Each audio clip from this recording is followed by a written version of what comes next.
ओम गुरुभ्यो नमः। ब्रह्मज्ञान सत्संग कार्यक्रम में आप सबका स्वागत है। हम केनो उपनिषद के मंत्रों के माध्यम से स्वाध्याय करते हुए स्वयं के आत्म तत्व को पहचानने की स्वाध्याय कर रहे हैं, प्रयत्न कर रहे हैं।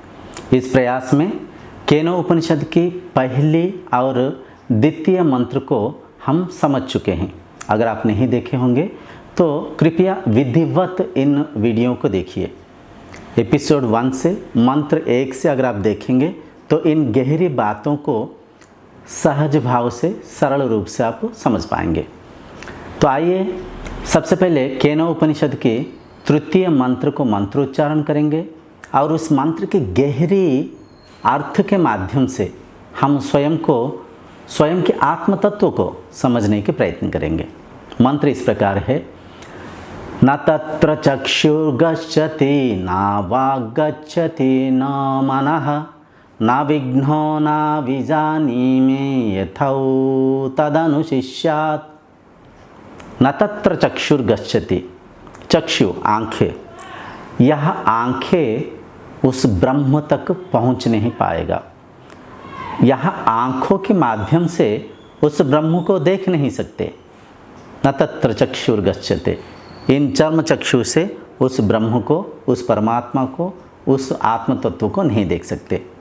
ना वाग गच्छते, ना वाग गच्छते, वाणी भी उनका वर्णना नहीं कर पाएगा। वाणी भी उन तक पहुंच नहीं सकता है।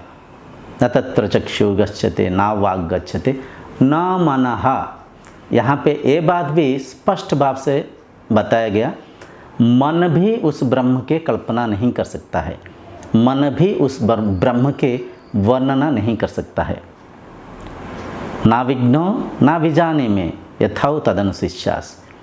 अगर कोई बोले मैं उस परमात्मा को इंद्रियों के माध्यम से अनुभव किया, मन के द्वारा अनुभव किया। अगर कोई ये दावा करे मैं ब्रह्म को देखा, सुना, चखा, स्पर्श किया, घ्राणानुभूति के माध्यम से अनुभव किया, मन के माध्यम से उस ब्रह्म को मैं अनुभव किया, तो वह गलत बोल रहे हैं। मन से भी ब्रह्म का कल्पना नहीं कर सकते हैं। ना विघ्नो ना विजानी में, अगर कोई बोल रहा है मैं ब्रह्म को नहीं देखा, वो तो यूं ही नहीं समझा, नहीं परखा। इस प्रकार वह तत्व है। तो यहाँ पे मन में कई सारा प्रश्न उठता है, कई सारा प्रश्न। अगर उस ब्रह्म को हम नहीं देख सकते हैं, उस परमात्मा को हम नहीं देख सकते हैं, हम आज के युग में जो ईश्वर उपासना करते हैं, जो कई सारा मूर्ति, कई सारा फोटो, बड़े बड़े मंदिर, बड़े बड़े तीर्थ यात्राएं, कई धन को, समय को वृथा करते हुए हम जो प्रयास कर रहे हैं, ये क्या है? क्या ये भगवान नहीं है? देखिए, शास्त्र गलत तो नहीं बोलेगा। शास्त्र अगर समझा रहा है तो इसमें कुछ ना कुछ गहरी भाव है, कुछ गहरी अर्थ है। मन में ये प्रश्न भी उठता है, अगर जिस ब्रह्म को मन से भी हम कल्पना नहीं कर सकते हैं, तो उसे भला कैसे हम अनुभव करेंगे, कैसे प्राप्त करेंगे? ये संभव कैसे है? क्योंकि हम मन के तल तक पहुंच सकते हैं, समझ सकते हैं। शरीर के माध्यम से जो भी क्रियाएं करते हैं उसे हम परख पाते हैं, समझ पाते हैं। इंद्रियों के माध्यम से जो भी अनुभव करते हैं, देखते हैं, सुनते हैं, सूंघते हैं, चखते हैं, स्पर्श करते हैं, चलते फिरते हैं, कोई वस्तु को उठाते हैं, ज्ञानेंद्रियां, कर्मेंद्रियों के माध्यम से जो भी कर्म करते हैं उससे भी समझ पाते हैं, परख पाते हैं। कहाँ पे? मन में। मन के माध्यम से ही हम हर एक चिंतन को करते हैं, हर एक कल्पना को करते हैं, हर एक विषय की, हर एक ज्ञान की गहराई को समझ पाते हैं। तो यहाँ पे अगर बोल रहा है कि वाक्य भी उनके उच्चारण नहीं कर सकता है, वर्णना नहीं कर सकता है, और मन भी उनकी कल्पना नहीं कर सकता है, मन भी उनकी वर्णना नहीं कर सकता है, तो इसका मतलब ब्रह्म नहीं है, ये मिथ्या है, आध्यात्मिकता वृथा है।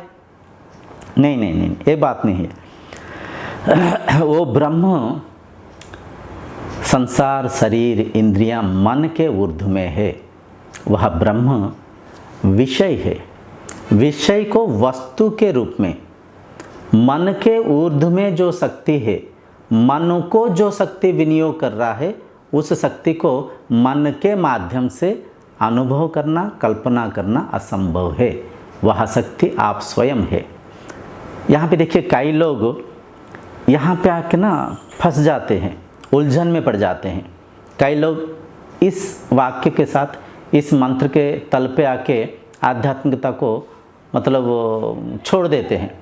अगर ब्रह्म को इंद्रियों के माध्यम से हम अनुभव नहीं कर पाएंगे, मन के द्वारा भी कल्पना नहीं कर पाएंगे, तो ये आध्यात्मिकता वृथा है, मिथ्या है।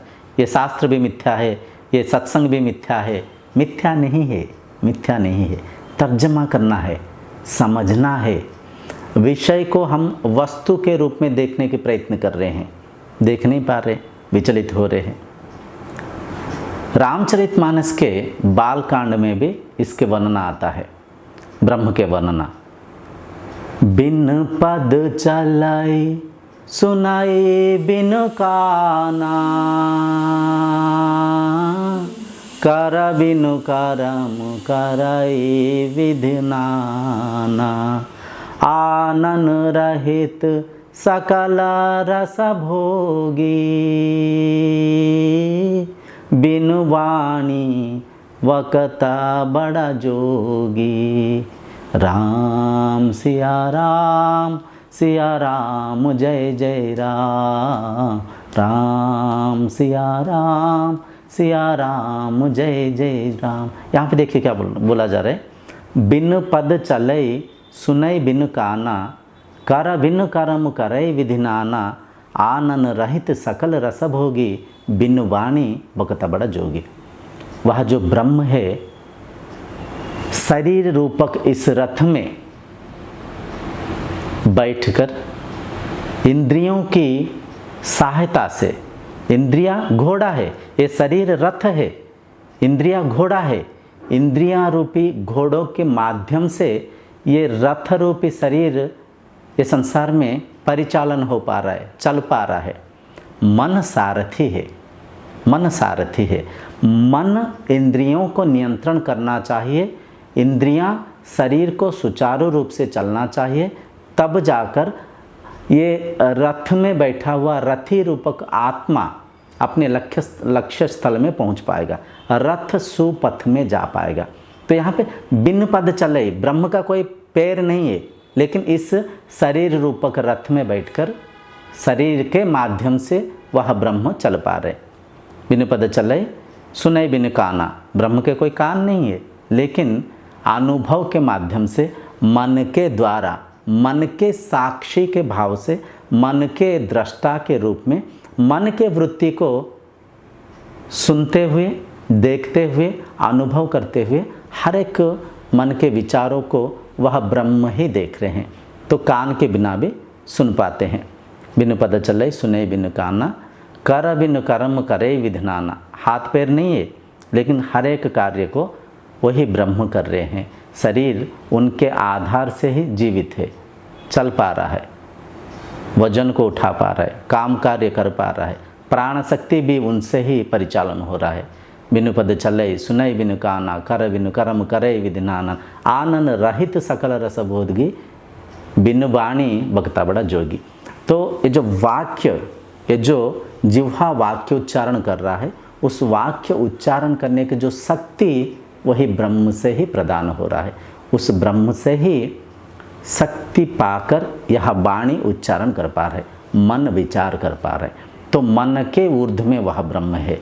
जेहेतु मन के ऊर्ध्व में वह ब्रह्म है, उस तत्व को पहचानने के लिए, उस सत्य को पहचानने के लिए आपको मन के ऊर्ध्व में जाना पड़ेगा।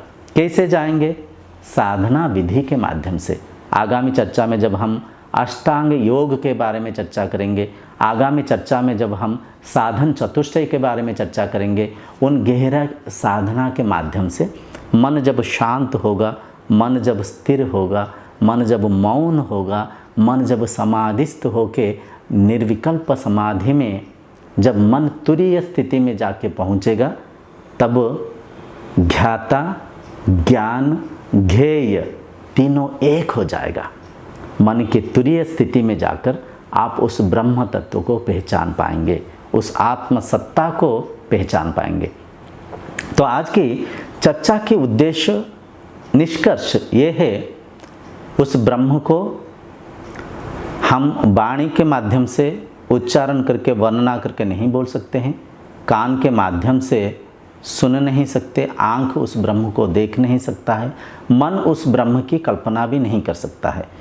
तो शास्त्र को माध्यम करते हुए, गुरु जी के मार्गदर्शन को, गुरुवाणी को आचरण करते हुए जब निष्ठावान होकर मुमुक्षत्व को जागृत करके हम साधना करेंगे, समय आएगा उस ब्रह्म सत्ता को, स्वयं के आत्म तत्व को हम समझ पाएंगे, ब्रह्मानुभूति कर पाएंगे, ईश्वर प्राप्ति कर पाएंगे।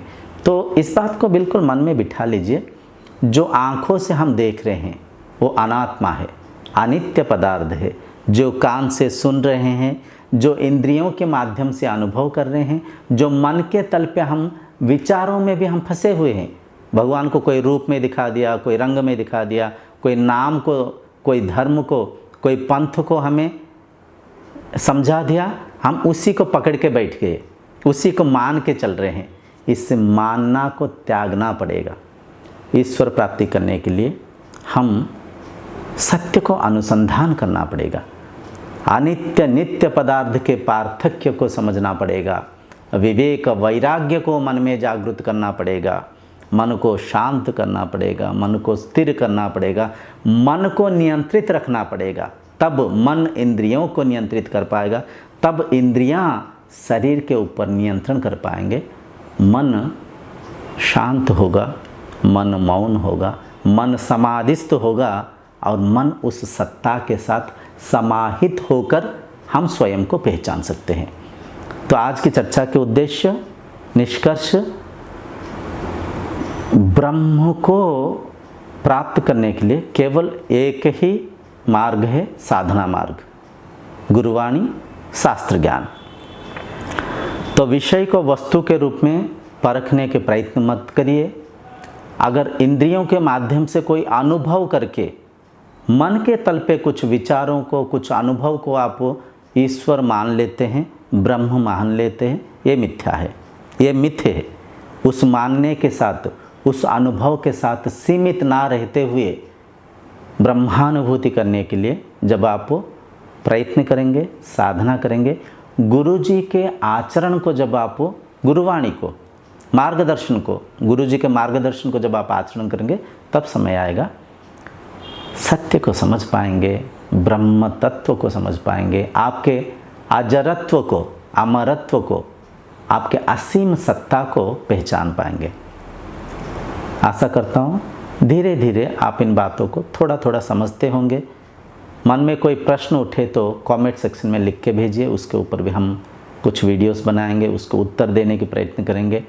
और अपना एक ब्रह्म तत्व वेबसाइट भी क्रिएट हो रखा है, आप गूगल में जाके www.brahmatattva.in गूगल करके उस वेबसाइट में भी कई सारा वीडियोस है, उससे भी देख सकते हैं। और जो भी बातें हमारे यहाँ पे हम चर्चा कर रहे हैं उसे जीवन में आचरण करिए, आप देखेंगे जीवन में एक सुकून आएगा, शरीर आरोग्य रह पाएगा, मन शांत रह पाएगा, अंत में आप ब्रह्मानुभूति करते हुए मुक्त हो सकते हैं, तृप्त हो सकते हैं, जीवन धन्य हो सकता है। आज के सत्संग को यहीं पे विराम देंगे। ओम शांतिर्भवतु।